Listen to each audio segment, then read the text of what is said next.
यदा यदा हि धर्मस्य ग्लानिर्भवति भारत अभ्युत्थानमधर्मस्य तदात्मानं सृजाम्यहम्। परित्राणाय साधूनां विनाशाय च दुष्कृतां धर्म संस्थापनार्थाय संभवामि युगे युगे। नमस्कार। 22 अप्रैल 2025 धरती का स्वर्ग कश्मीर और उसके शांत पहलगाम में उस दिन चीखें गूंज उठी। बेगुनाहों की जान लेने वाले दरिंदों ने एक बार फिर हमारे सब्र की परीक्षा ली, पर भूल गए थे यह भारत है। यहां एक एक आंसू का हिसाब लिया जाता है तलवार की धार से। तुमने सोचा था भारत चुप रहेगा? नहीं, अब यह नया भारत है जो पहले सहता है, फिर सटीक वार करता है। और फिर 7 मई 2025 को सूरज उगा नहीं, बल्कि भारत की अग्निवर्षा टूटी। नाम था ऑपरेशन सिंदूर।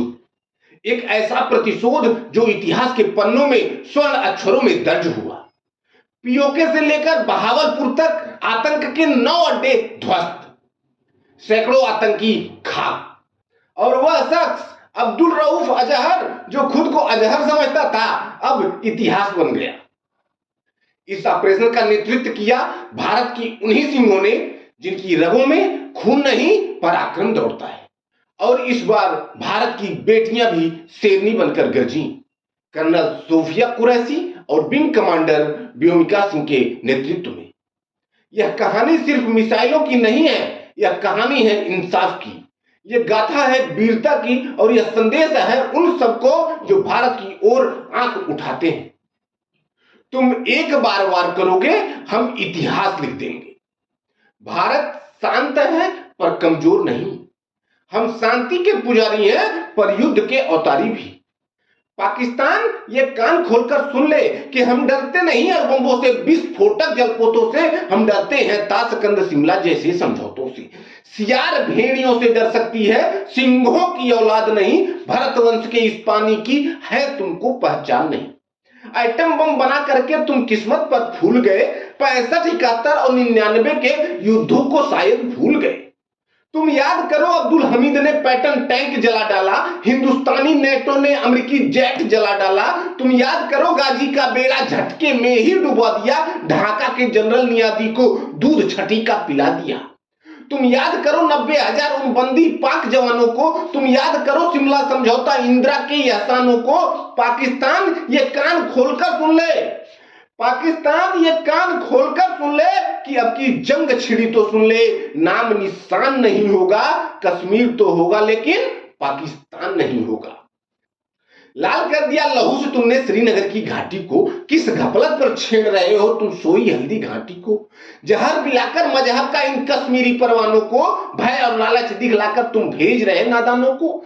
खुले प्रशिक्षण, खुले शस्त्र हैं, खुली हुई शैतानी है। सारी दुनिया जान चुकी ये हरकत पाकिस्तानी है। बहुत हो चुकी मक्कारी, अब बहुत हो चुका हस्तक्षेप।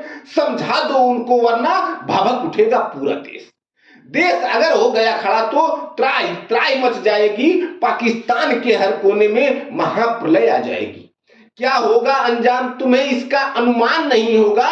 कश्मीर तो होगा लेकिन पाकिस्तान नहीं होगा। ये आवाज से आइटम बम पर हिम्मत कौन दिखाएगा? इन्हें चलाने को क्या बोले बाप तुम्हारा आएगा। अब की चिंता मत कर, चेहरे की खोल बदल देंगे। इतिहास की क्या हस्ती है, पूरा भूगोल बदल देंगे। धारा हर मोड़ बदलकर लाहौर से गुजरेगी गंगा। इस्लामाबाद की छाती पर लहराएगा भारत का झंडा। रावलपिंडी और कराची तक सब कुछ गैरत हो जाएगा। सिंधु नदी के आर पार पूरा भारत हो जाएगा। फिर सदियों सदियों तक जिन्ना जैसा शैतान नहीं होगा। कश्मीर तो होगा लेकिन पाकिस्तान नहीं होगा। कश्मीर तो होगा लेकिन पाकिस्तान नहीं होगा। अब इतिहास नहीं, प्रतिशोध लिखा जाता है लाल सिंदूर से, ऑपरेशन सिंदूर से। भारत एक ऐसा देश है जहां विभिन्न धर्म, जातियां, भाषाएं और संस्कृतियां मिलकर एक मजबूत समाज का निर्माण करती हैं। यहां हर धर्म को मानने की आजादी है और सभी नागरिकों को बराबरी का हक दिया गया है। लेकिन जब धर्म का इस्तेमाल नफरत फैलाने, लोगों को बांटने और हिंसा फैलाने के लिए किया जाता है, तब वह समाज के लिए घातक बन जाता है। ऐसी ही एक दर्दनाक घटना 22 अप्रैल 2025 को जम्मू और कश्मीर के प्रसिद्ध पर्यटन स्थल पहलगाम के बैसरन घाटी में घटी। यह जगह अपनी सुंदरता के लिए जानी जाती है, लेकिन उस दिन यह खूनी हिंसा का गवाह बन गई। कुछ आतंकवादियों ने वहां पर मौजूद स्थानीय लोगों और पर्यटकों पर हमला किया। इस हमले में 26 निर्दोष लोगों की बर्बरतापूर्वक हत्या की गई और कई लोग गंभीर रूप से घायल हो गए। इस घटना में उन्होंने धर्म पूछ पूछ कर हत्याएं की।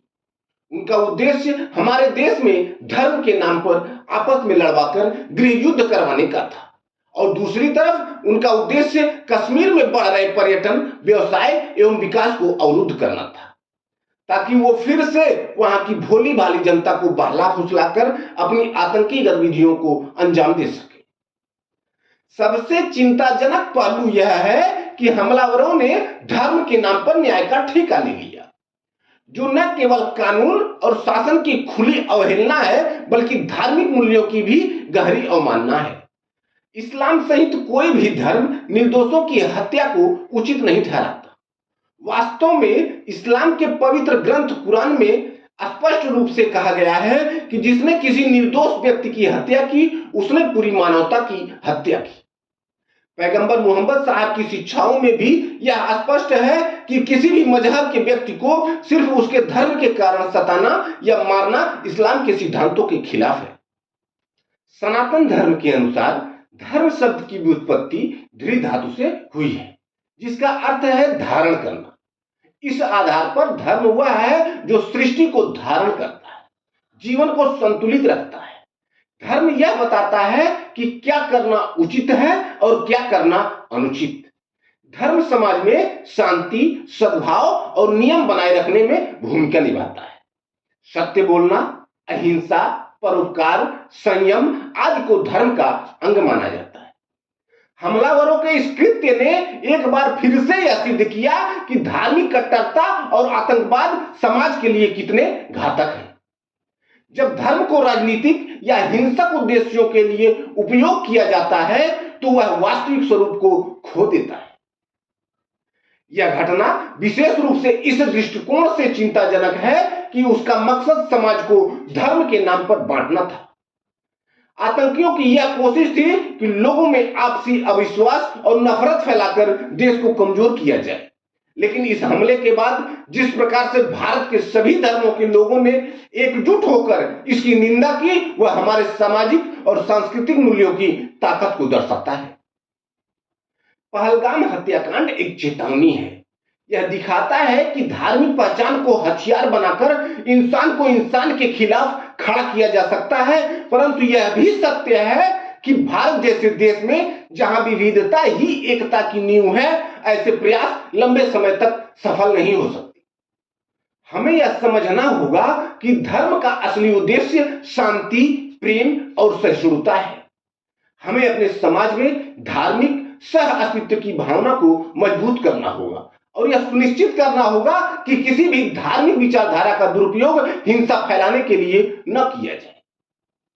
शुरू में इस हमले की जिम्मेदारी टीआरएफ नाम के आतंकी संगठन ने ली, जिसे पाकिस्तान समर्थित लश्कर-ए-तैयबा से जुड़ा माना जाता है। बाद में उन्होंने इससे इनकार कर दिया, लेकिन जांच में सामने आया कि हमलावरों के पास अत्याधुनिक हथियार थे, वे सैन्य वर्दी में थे और उनका मकसद साफ था, धर्म के आधार पर लोगों को डराना और समाज में विभाजन पैदा करना। भारत सरकार ने गहनता से इसका जांच करवाया और उसके बाद टीट फॉर टैट और सठे साठे समाचरित को साकार रूप दे दिया। हमलावरों ने सर्वाधिक पुरुषों की हत्या की थी और महिलाओं के माथे के सिंदूर उनके ही प्रतीक सिंदूर के रक्त से धुल दिया। इसलिए इस ऑपरेशन का नाम सिंदूर रखा गया। ऑपरेशन सिंदूर की योजना और संचालन भारतीय सेना के शीर्ष नेतृत्व द्वारा किया गया था, जिसमें थल सेना, वायुसेना और नौसेना के प्रमुखों ने मिलकर रणनीति बनाई और इस संयुक्त अभियान को अंजाम दिया। इसके अतिरिक्त ऑपरेशन सिंदूर के मीडिया ब्रीफिंग का नेतृत्व कर्नल सोफिया कुरैशी और विंग कमांडर व्योमिका सिंह ने किया। कर्नल कुरैशी ने ऑपरेशन के विवरण और वीडियो प्रस्तुत किए, जबकि विंग कमांडर सिंह ने, जो एक अनुभवी हेलीकॉप्टर पायलट हैं, ने अपने अनुभव साझा किए।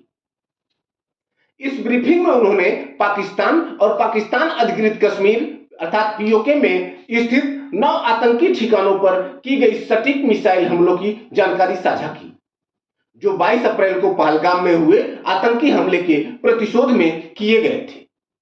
इस प्रकार ऑपरेशन सिंदूर का नेतृत्व भारतीय सशस्त्र बलों के शीर्ष अधिकारियों द्वारा और रक्षा मंत्रालय के वरिष्ठ नेताओं द्वारा किया गया, जिसमें महिला अधिकारियों की भी महत्वपूर्ण भूमिका रही। कर्नल कुरैशी ने बताया कि ये सभी 9 लक्ष्य विश्वसनीय खुफिया सूचनाओं के आधार पर चुने गए थे और इनका संबंध सीमा पार आतंकवाद से था। उन्होंने यह भी स्पष्ट किया कि ऑपरेशन के दौरान पाकिस्तानी सैन्य प्रतिष्ठानों को जानबूझकर निशाना नहीं बनाया गया ताकि संघर्ष की व्यापकता को रोका जा सके। उनकी इस भूमिका ने न केवल सैन्य रणनीति में उनकी विशेषता को प्रदर्शित किया, बल्कि भारतीय सशस्त्र बलों में महिलाओं की बढ़ती भागीदारी और नेतृत्व क्षमता का भी प्रतीक बनी। ऑपरेशन सिंदूर के तहत 7 मई 2025 को भारतीय सशस्त्र बलों ने पाकिस्तान और पाकिस्तान अधिकृत कश्मीर में 9 आतंकी ठिकानों पर सटीक मिसाइल और ड्रोन हमले किए। इन हमलों का उद्देश्य जैश ए मोहम्मद, लश्कर ए तैयबा और हिजबुल मुजाहिदीन जैसे आतंकी संगठनों के बुनियादी ढांचे को नष्ट करना था, जो 22 अप्रैल को पहलगाम में हुए आतंकी हमले के लिए जिम्मेदार माने जाते हैं। इन स्थानों का चयन विश्वसनीय खुफिया सूचनाओं के आधार पर किया गया था और सभी हमले सटीकता से किए गए थे। इस घटना से जुड़ी जानकारियां हम आगे भी आपके साथ साझा करते रहेंगे। इस प्रकार की विस्तृत जानकारी के लिए हमारे चैनल को सब्सक्राइब करें। मिलते हैं अगली वीडियो में।